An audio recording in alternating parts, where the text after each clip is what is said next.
are listening to APS Unedited on rock'n'roll100fm.com. Now here's your host, Anthony Stone.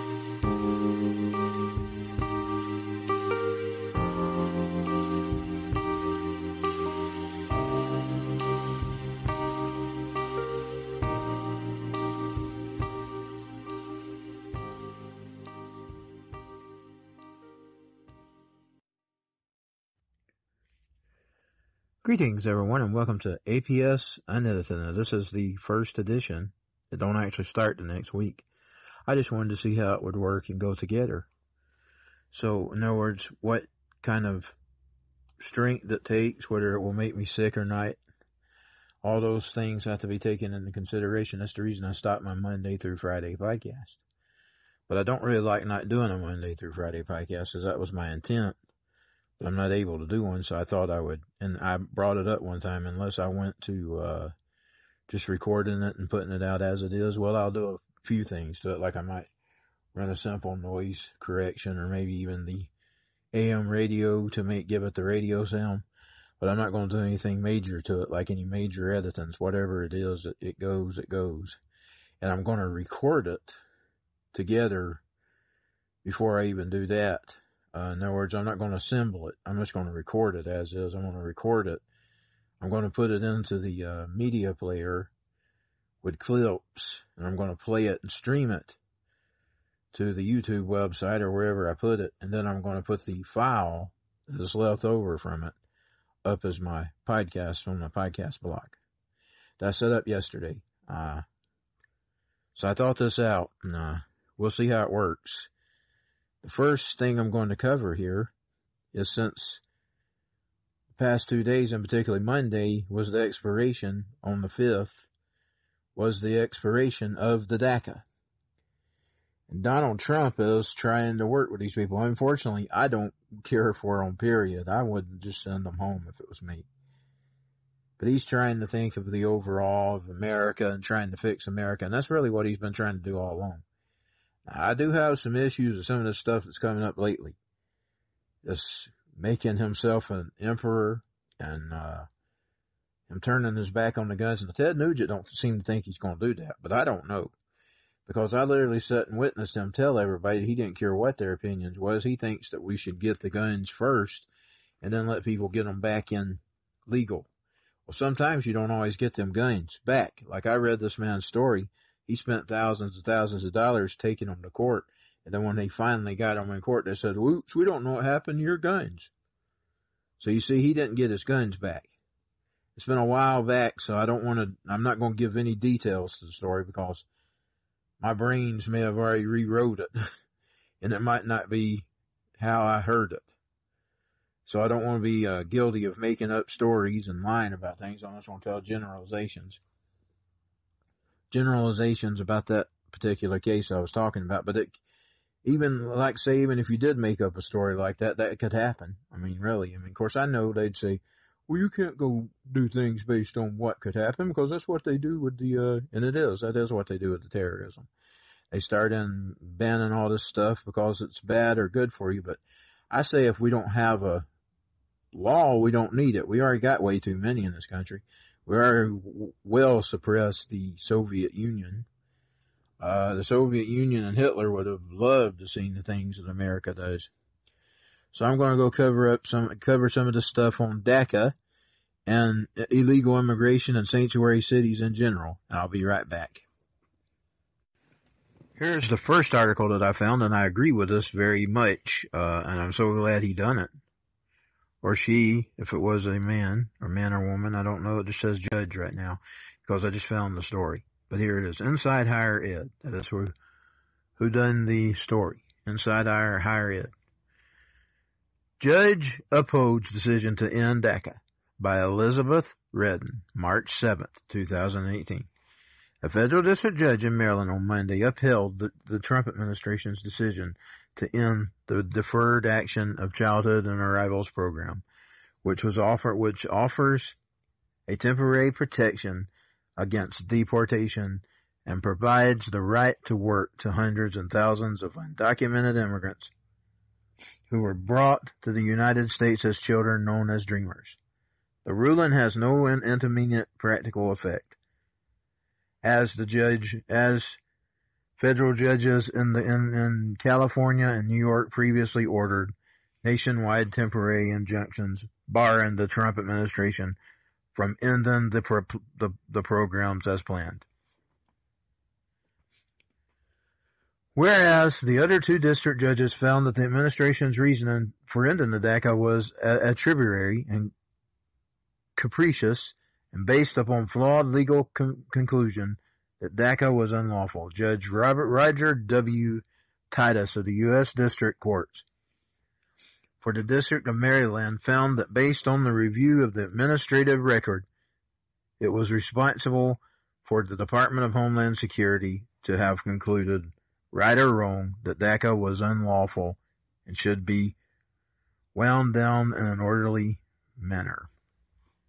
So you see, the judge thinks it should be wound down in an orderly manner. That is so good. That is a win for the Trump administration. That is a win for the American people. That is a win for us people who are against this DACA thing.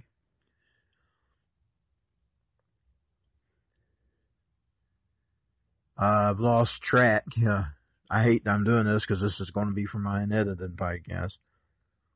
Okay, here we go. Judge Titus indicated he would have preferred to come to a different conclusion. The result of this case is not one that the court would choose if it was a member of a different branch of our government.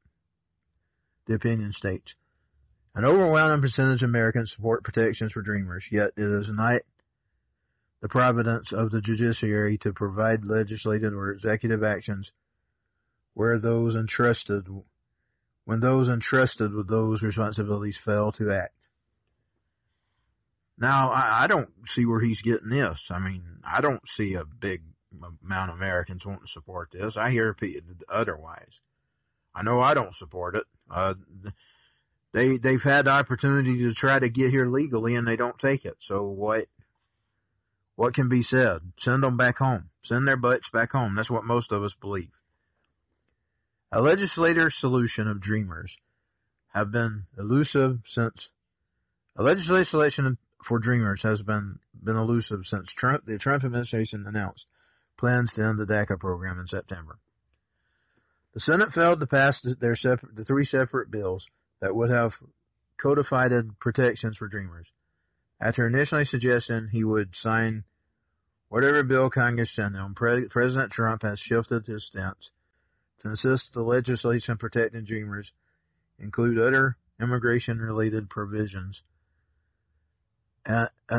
anathema to many Democrats, specifically $225 billion for a southern border wall, the elimination of diversity visa lottery programs, and new restrictions on family-based immigration. That's what we need. And it's not immigration, by the way.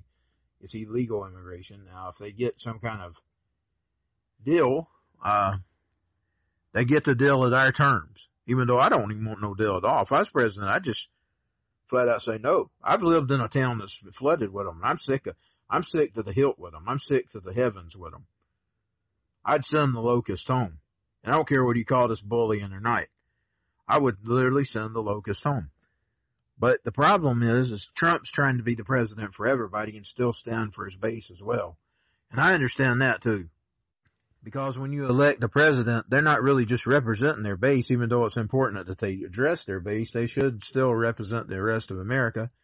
And it is an American problem. You got a bunch of people here that's brought here as children. Now, I gave my view. I say send them home. But everybody's not going to see things the way I see it.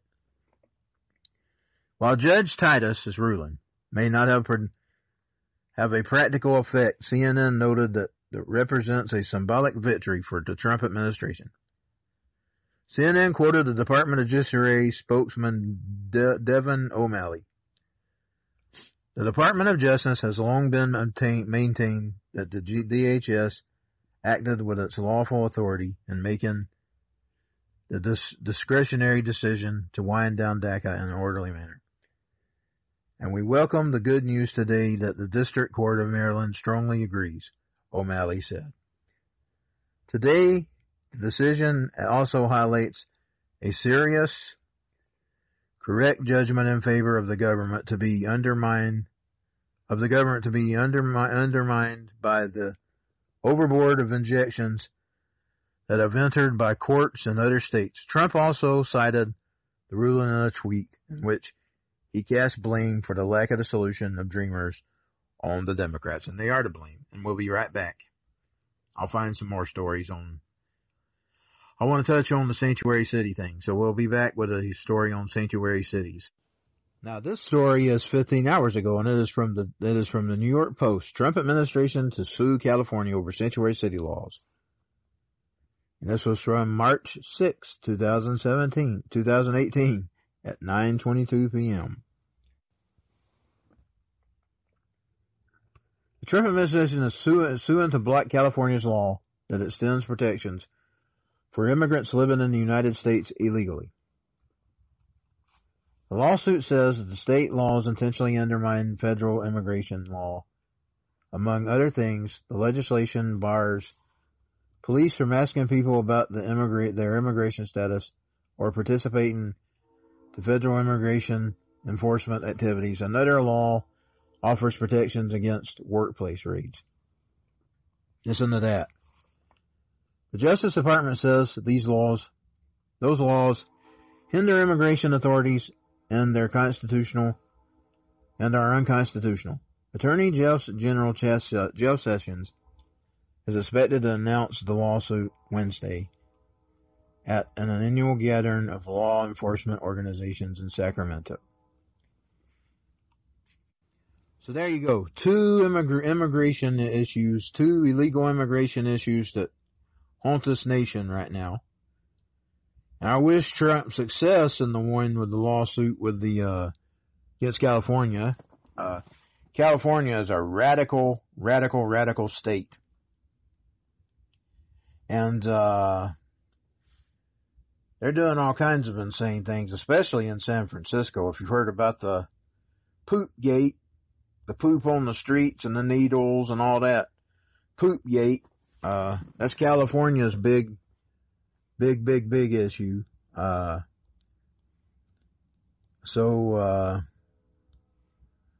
think I'm going to close. I may make some comments about some other stuff, but I'm going to close this part of the podcast, and that's all the news I'm going to cover.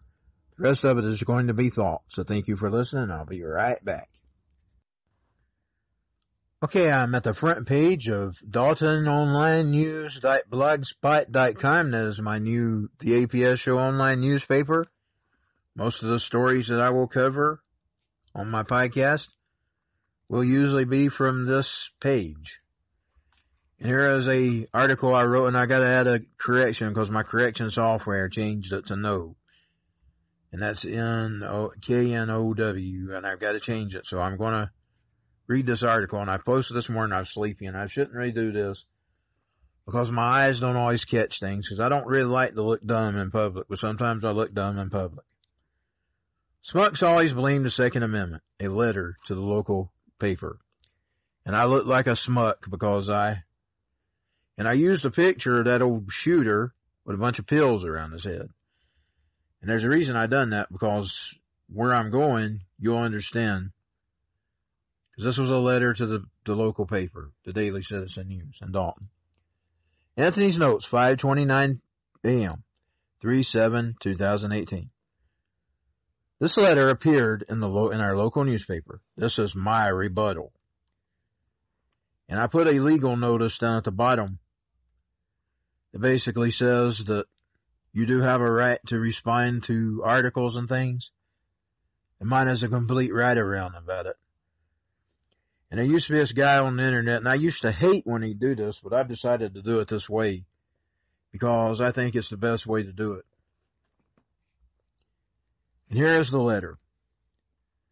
Letter. Time for lawmakers to act on assault weapons. The Dalton Daily Citizen, March 6, 2018. I support the Second Amendment. However, I think the intent of the founding fathers must be considered in the context of the time it was written. Notice, and that's where I'm going to comment. A time when most people hunted to eat, Indians were still active, local law enforcement was volunteer and spotty at best, The Continental Army had been disbanded, and the state militias made up of armed individuals were the only forces available to defend against any internal or external force that would challenge our hard-won independence. Guns available at that time were the muzzle-loading flint rifles and pistols, which topped out 3 or 4 shots per minute. Here's my comments. Here goes the argument that the Constitution is outdated. And it is what he was doing. Fast forward to today. When most people hunt for sport, there are effective, and this is the laughable part, and I'm going to stress this, there is an effective local, state, and national law enforcement agencies. We have a stable government and an army that is most powerful in the world. And I didn't address this stuff, and I'm going to. I'm going to address this further in the podcast today, because I was sleepy this morning when I done this. I'm going to try to avoid doing this stuff while I'm sleepy, because I tend to do better when I'm not so tired. Notice that he said we had a stable government. That's laughable in itself, too. And an army that is the most powerful in the world. That might be true. But sometimes it's a little too intrusive. There is a vast array of guns available to the individual citizen today, including the AR-15. Notice this was an attack 25 years ago, too. And similar assault rifles that have been used to kill 28 elementary students, 28 elementary school children in 5 minutes, 49 nightclub patrons in 16 minutes, 17 high school students in 10 minutes, and when modified killed 58 and injured 851 concert goers in 10 minutes. I am certain that the founding fathers had no intention of legalizing such madness. No, they didn't want to legalize madness, but they knew what it would take to keep us free. And I say, even if George Washington and Thomas Jefferson, it's futile to mention what might have been and what somebody might have done, because you never know. But I would say in today's world, George Washington and Thomas Jefferson would still be up there railing against common sense gun legislation. Now here's my response to this stuff above. Now I'm going to add some stuff here too, because about he used the modified thing.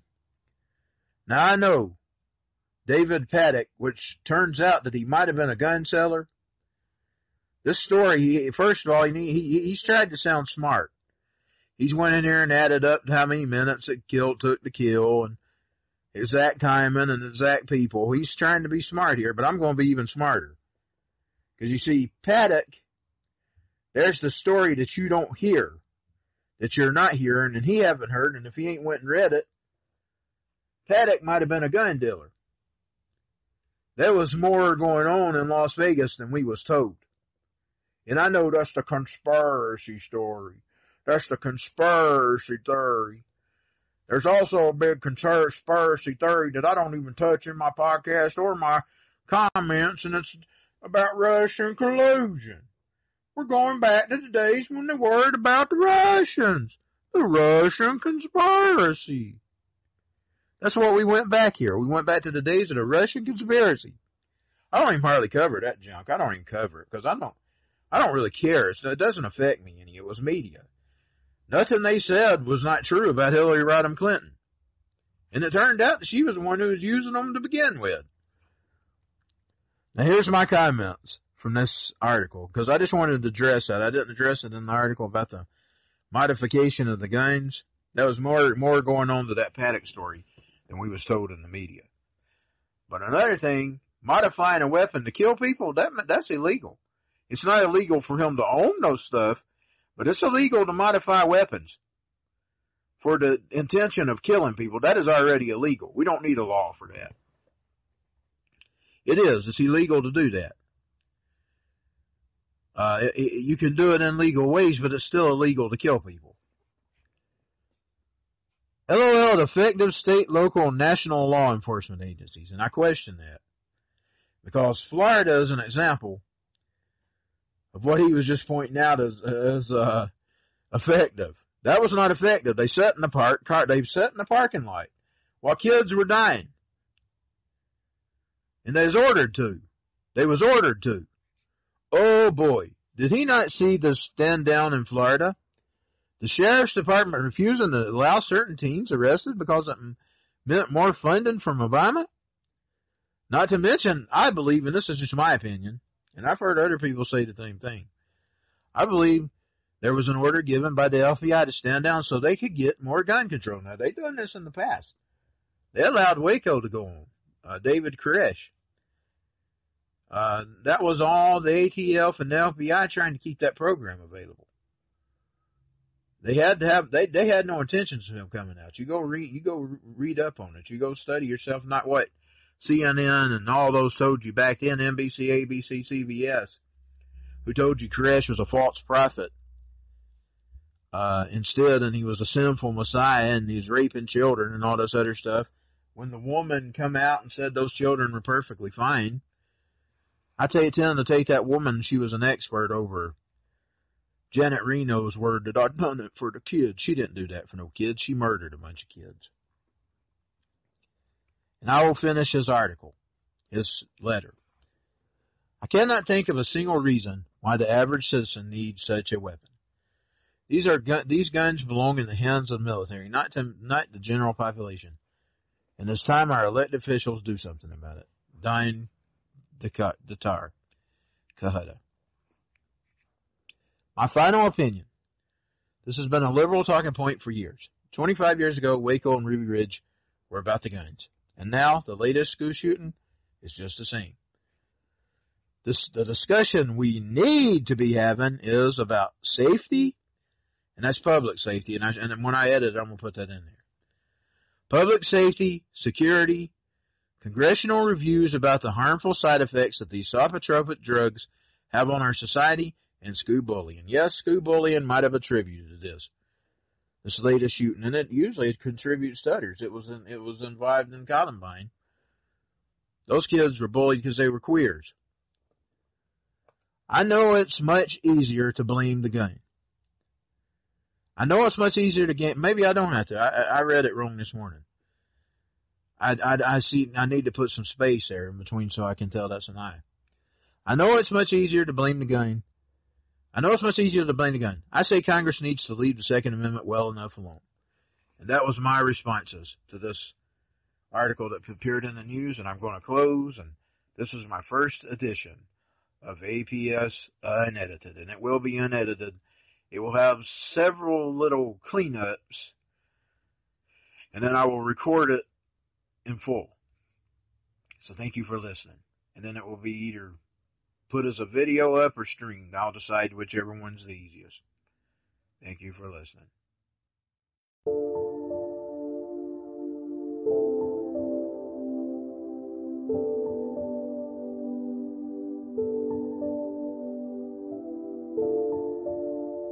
Thank you for listening to APS Unedited. See you again soon. 2018, rockandroll100fm.com, all rights reserved.